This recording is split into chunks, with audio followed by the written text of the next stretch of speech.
पिया जी वो भी मैं सरवर थी।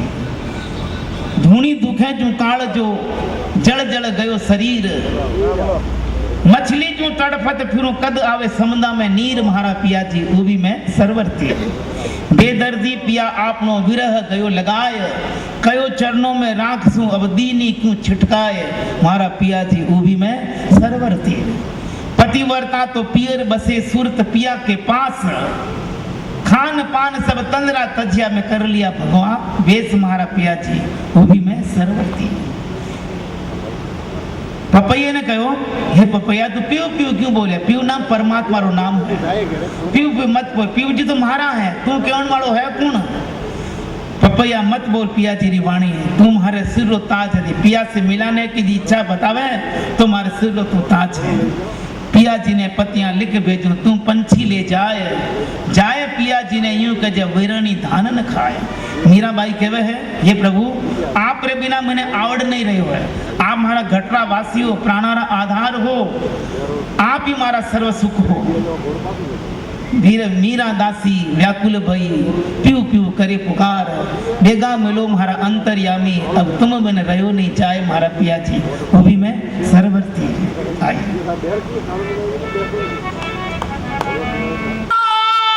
गुनगारी जाने भेद मत दई जे रे, हेली मारी निर्भय रही जे रे।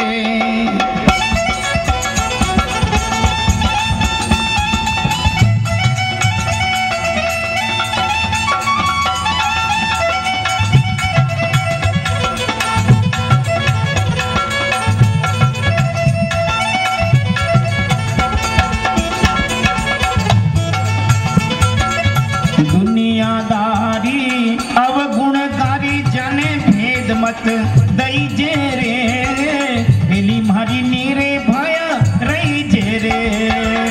दुनियादारी अवगुणकारी जाने भेद मत दई जे रे, हेली मारी नीरे भय रही जे रे।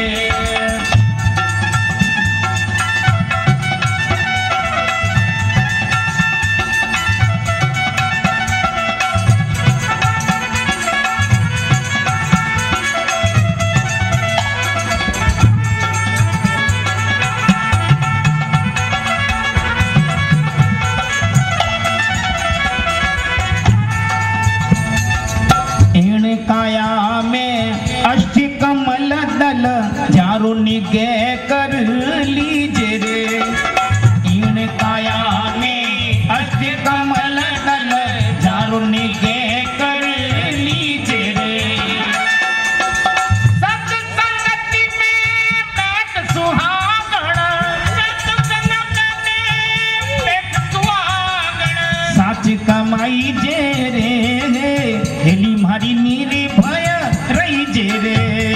हो दुनियादारी अवगुणकारी जाने भेद मत दई जे रे, हेली मारी नीरी भय रही जे रे। हेली मारी निर्भय रही जे रे। हेली शब्द का है परमात्मा को पुकार करना, बुलावना, हेलो करना। हेले शब्द से हेली पड़ी।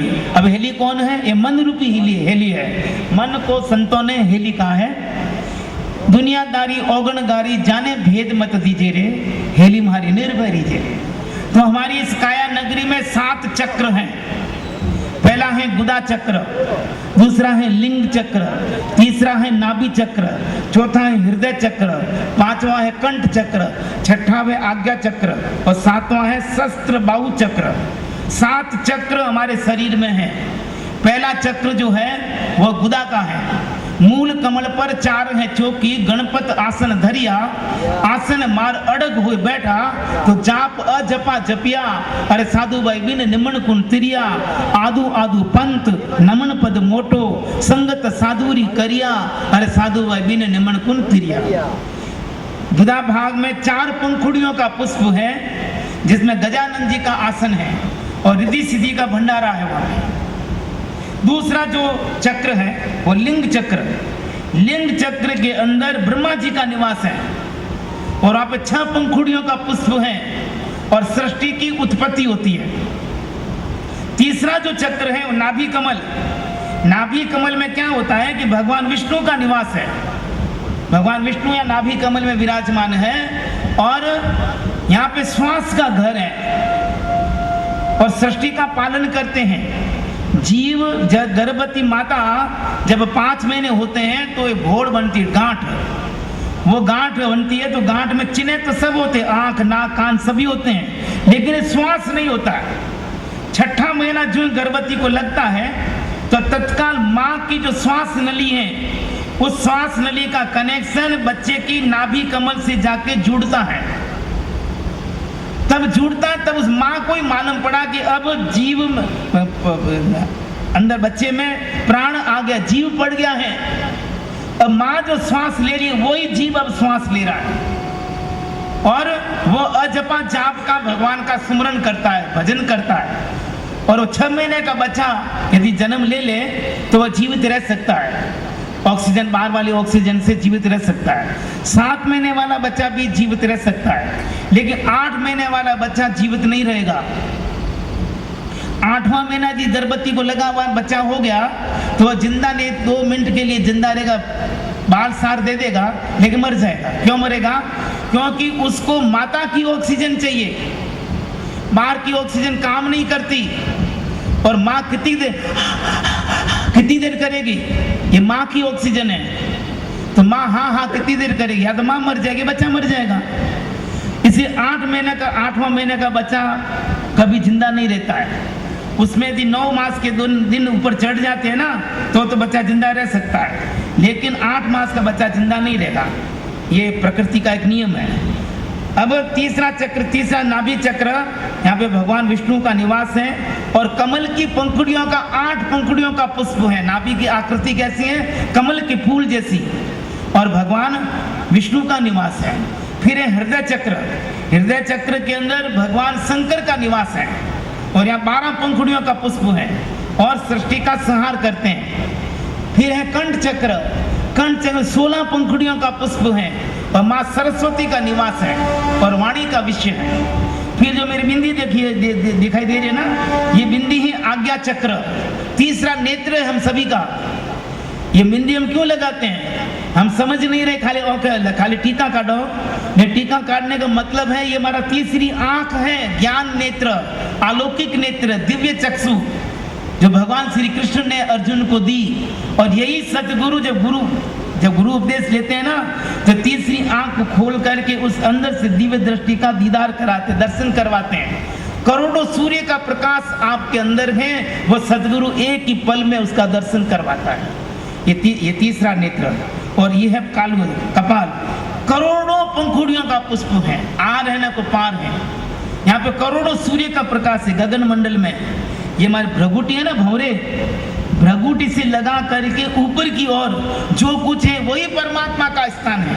और भ्रगुटी से लेके और नख तक जो नीचे जो भी चीजें दिखाई दे वो संसार की माया है, लुप्त है, ये नाशवान है, ये नाशवान है। और भ्रगुटी से ऊपर जो चीज दिखाई देती है वो परमात्मा का स्थान है। तो सदगुरु जब उपदेश दिया जाता है तो तीसरा नेत्र खुला करके दिव्य प्रकाश का दर्शन करवाते हैं।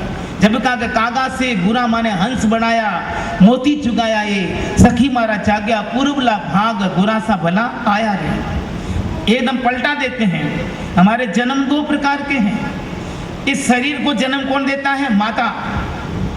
ये बॉडी किसकी है? माँ की है। ये 5 तत्वों का बना हुआ है और माता के रजोवीर्य में जो रजोवीर्य है उसके अंदर 24 तत्व हैं। 24 तत्वों का पुतला बना हुआ है और पुरुष का एक शुक्राणु जब उस 24 तत्वों से जब संयुक्त होता है तो ये गति करना शुरू कर देता है और वो है प्राण। पुरुष का जो वीर्य है, शुक्राणु तत्व, वो जब तक नहीं होता तो माता के जितने 24 तत्व अपंग है, विकलांग है। पुरुष का एक शुक्राणु तत्व जब जाता है तब ये मॉडल बनना शुरू होता है। और जब 9-10 मास के अंदर ये मुट्ठी है ना, ये हाथ देखा, ये अंगूठा क्या है? ब्रह्म है।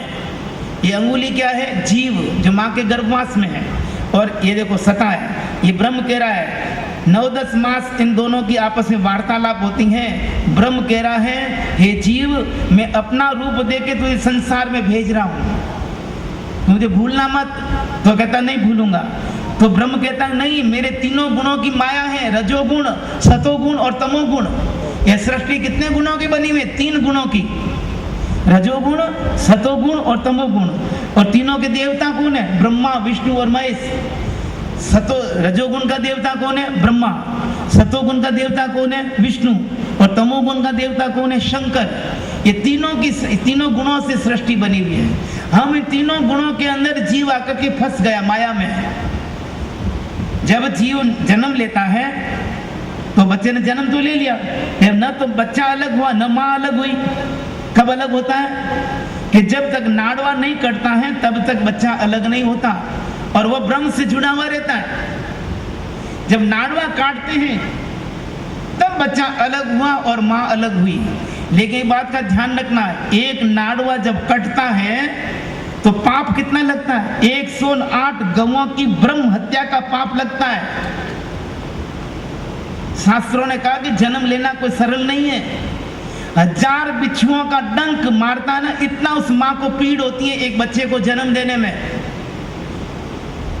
एक बच्चे को जन्म देने में माँ को 1000 बिच्छू मौत की घाट में जाती हुई, मृत्यु की घाट में जाकर के वापस नया जन्म लेकर के बच्चे को जन्म देती है। और उसकी सजा भोगने के लिए ये भगवान ने मृत्यु दंड माना है। जब इस काया नगरी से जब प्राण निकलेंगे ना तो 1000 बिच्छू डंक मारते, इतनी पीड़ा होती है, तब प्राण निकलता है। निकलने वाले को समझ में कि अब मैं क्या, तब वो अपने जन्म की डायरी घुमाता है कि मैंने मनुष्य जन्म में कौन कौन से कर्म किए, और उन कर्मों का वो पछतावा करता है कि ओहो मैंने ऐसे खोटे कर्म किए, अब मेरा प्राण नहीं निकल रहा है। प्राण निकलना को हाथ में नहीं है। प्राण जब निकलेगा तो एक पल ही लगेगा, नहीं तो निकलेगा भी नहीं। जब निकलेगा तो पल, जन्म देते वक्त भी एक पल ही लगता है। वो जन्म देना माँ के हाथ में नहीं है, वो परमात्मा की जब घड़ी आती है, एक पल आता है, तत्काल बच्चा बाल साड़ दे देता है। और बच्चे ने जो बाल साड़ दिए उस टाइम को आप नोट कर लो, और वो अच्छे जी ज्योतिष को दोगे तो आपको पूरा टिपना निकाल के देंगे कब तुम्हारा जन्म है, कौन से महीने में आपकी मृत्यु होने वाली है। हम क्या करते हैं कि थाली बजाने में लाग जावा, मोबाइलों में लाग जावा, बधाई देने में लाग जावा, वो क्या हम टाइम चूक जाते हैं। और चूके जब टाइम चूक जाता है तो वो घड़ी पुल की जो जन्म पत्री बनता है ना, वो सही नहीं बन पाती है, वो सही नहीं बन पाती। तो इन काया में अष्टि कमल दल, संतों ने कहा कि इस काया नगरी के अंदर जो नाभि कमल है, इसमें श्वास का घर है। तो हमारे 24 घंटे में हम 21,600 श्वास लेते हैं। कितनी? 21,600 श्वास हर जीव ले रहा है। श्वासों, जो श्वास हम ले रहे हैं, उन श्वासों के अंदर कितना भजन आपने किया, कितना परमात्मा के नाम का सुमरन किया, यह टेक्निक सतगुरु बताता है। इसलिए संतों ने कहा श्वास श्वास सुमिरन करो, ओ जीव्रता श्वास मत खोय, ना जाने इस श्वास का आना हो ना हो। श्वास का आना जाना हमारे हाथ में नहीं है। बैठे बैठे निकल गया, अरे साधु सूरत हो, लटक गया। कोई मालूम, जितनी हम श्वासें लेके आए हैं उतना ही हमारा जीवन है। तो विशेष महत्व किसको दिया है? श्वास को। किसको दिया? हमारे काया नगरी से प्राण निकलते घर वाले क्या कहते हैं? अब मुर्दा हो गया। क्यों भाई, हमें मुर्दों की करो, इतना दिन मुर्दों को नहीं हो, इतना दिन तो उसने इतने महल मालिया तुम्हारे बना करके छोड़ के जा रहा है, और अब के ले जाओ इतना ही प्रेम। तो घर क्या, पूरा कुटुंब कबीला केरला है, हम भाई उठे ले जाओ। ये ऐसा क्यों करते हैं? क्योंकि जब तक प्राण था तब हम एक दूसरे से प्रेम कर रहे हैं, और प्राण निकला हम मुर्दे हो गए, सबने हमारे से नाता छोड़ दिया। कोई संग का साथी नहीं, केवल स्वार्थी। हम अपने स्वार्थ में लड़ रहे हैं, स्वार्थ से जुड़े हुए हैं। तो कह रहे हैं कि तन में गरीबी हो। गरीबी का मतलब मांग के नहीं खाना, गरीबी का मतलब है निर्मलता, झुकना। आंबो फड़े नीचो लुड़े, तिरंड आकाश में जाए। आम का फल है, आमरी डाली वाला, जब तक कच्ची वाला न केरी तब तक डाली झुकेला को नहीं, और जब आम परिपक्व होके पक जाता ना, रस भर जाता है, तो डाली अपने आप से झुक जाती है। ऐसे ही जब सतगुरु की कृपा से जब तक आपको ब्रह्म ज्ञान, आपको ज्ञान हो जाएगा, तो आप सबके अंदर अपना ही दर्शन करने लग जाओगे कि इसमें भेद नहीं है, तो मेरो ही रूप है। क्योंकि वो आप जब उस चीज को देख लोगे ना, तब पहचान कर लोगे कि मैं किससे लड़ रहा हूँ, ये तो हमारा ही रूप है, मैं किससे लड़ूं, ये मेरा सचिन है, मैं इसका रूप हूँ, ये मेरा रूप है।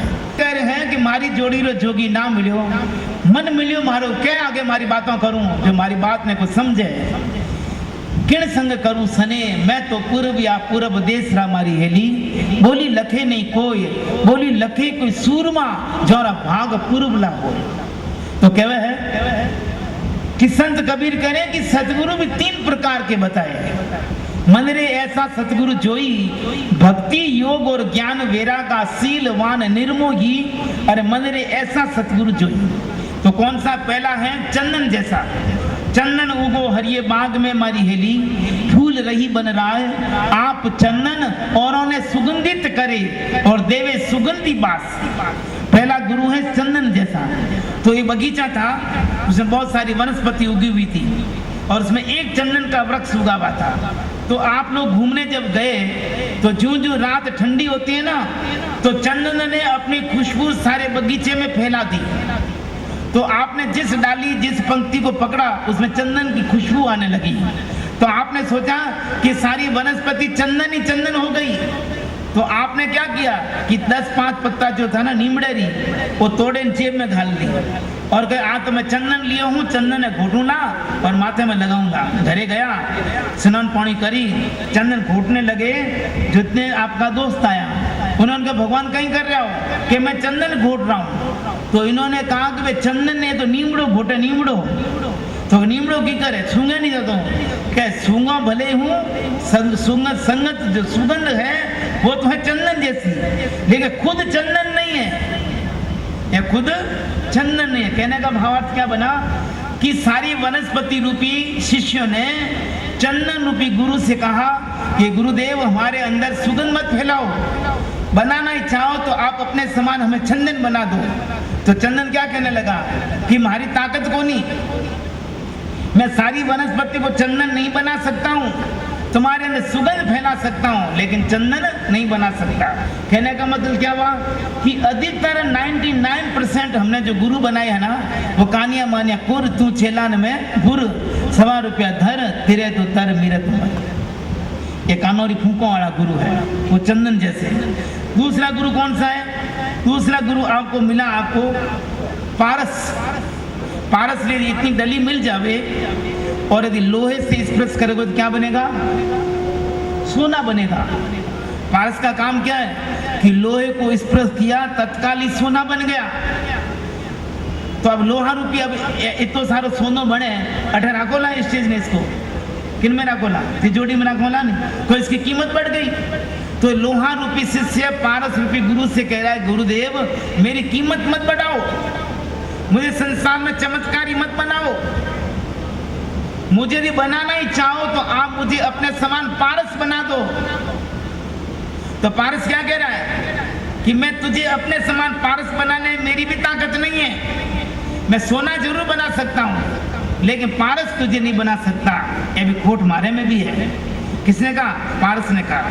तो ऐसे कहने का मतलब क्या हुआ कि सिद्धियां प्राप्त करना, तंत्र मंत्र और यंत्रों के द्वारा सिद्धियां जो प्राप्त करते हैं ना संत लोग, तो उनमें अहंकार आ जाता है, घमंड आ जाता है, तो आखिर में उनको 84 में जाना पड़ता है। इसलिए यहाँ पे संत कबीर ने कहा कि सिद्ध भया तो क्या हुआ, 14 से फूली बास, बीज अंकुरों में रह गया फिर उगण रही आस, जन्म मरण तो मिटा नहीं और फिर भूत प्रेत होड़ा, पितर बनोड़ा और घोड़े माथे सवार होड़ा, फिर पड़ा पाड़िया लियोड़ा। अब तीसरा जो गुरु बताया वह भंवरे जैसा, काला सा भंवरा आपने देखा, हूं करता है। भंवरे ने क्या काम किया कि भंवरा जब मरे हुए लट्टे होती, मरे हुए जानवर होंगे, कादा कीचड़ होगा, गंदगी होगी, वहां पे लट्टे होती, लट्टे, उन लट्टों के ऊपर भंवरा गूंज करता है, गूंज करता है। 3 प्रकार की वहां लट हैं उस गंदगी के अंदर। पहली है कनिष्ठ, दूसरी है मध्यम और तीसरी है उत्तम। बहुत सारे लटों ने भंवरे की गूंज सुनी तो लटों ने कहा कि ये भंवरा तू चाहे कितनी भी गूंज कर, तेरी गूंज हमारे काम आने वाली नहीं है। इसी कादा कीचड़ गंदगी में हमारा जन्म हुआ है और इस कादा गंदगी का हमारा मरण हो जाएगा। तेरी आवाज हमारे पल्ले नहीं पड़ रही है। वो लट चित्त हो गई। दूसरी लट भंवरे को तिला दी देगा, तू एडी गूंज गएगा, थारे जेडी गूंज तो मैं खुद कर सकती हूँ। लट क्या करती है, जब चलती है ना तो ऐसे करके पेट से चलती है, पेट से, और चलती चलती लट थक जाती है। थकती है तो गोल रिंग हो जाती है, रिंग। जिस समय लट रिंग होगी ना उस समय लट बिल्कुल भंवरे जैसी छोटी सी भुनकारा करती है और छोटे से भिनकार रूपी अहंकार ने उस लट को चित्त कर दिया। भंवरे ने उस लट को भी नहीं उठाया, क्या तेरे में घमंड भरा हुआ है इसलिए मैं तुझे नहीं ले जाता। तो दो लट चित्त हो गई। अब तीसरी जो उत्तम लट है उसी कादा कीचड़ में ज्यों ज्यों भंवरे ने गूंज करी त्यों त्यों,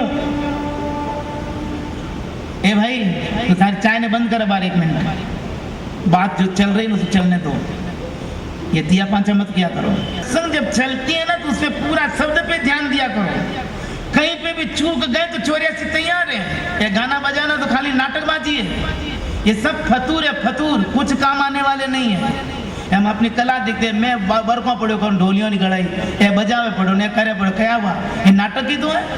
हमने अपने आप को नहीं पहचाना तो क्या किया हमने, मानव जीवन को खो दिया। इससे हमारे से पशु अच्छे हैं जिनका चमड़ा तो काम आता है, हमारा चमड़ा भी काम नहीं आता। अब तीसरी जो लट थी उस लट ने भंवरे की आवाज को सुनी है। ज्यों ज्यों भंवरे की आवाज को सुनी है तत्काल वो लट धरती और आकाश के बीच में खड़ी हो गई। उस लट को भंवरे ने पकड़ा है। भंवरे ने उस लट को पकड़ करके, जो आपके घरों में ना मिट्टी के घर बने हुए, उन घरों के छेद में उस लट को जाके घुसा दिया भंवरे ने। लट को भंवरे ने घुसा दिया और थोड़ी देर के बाद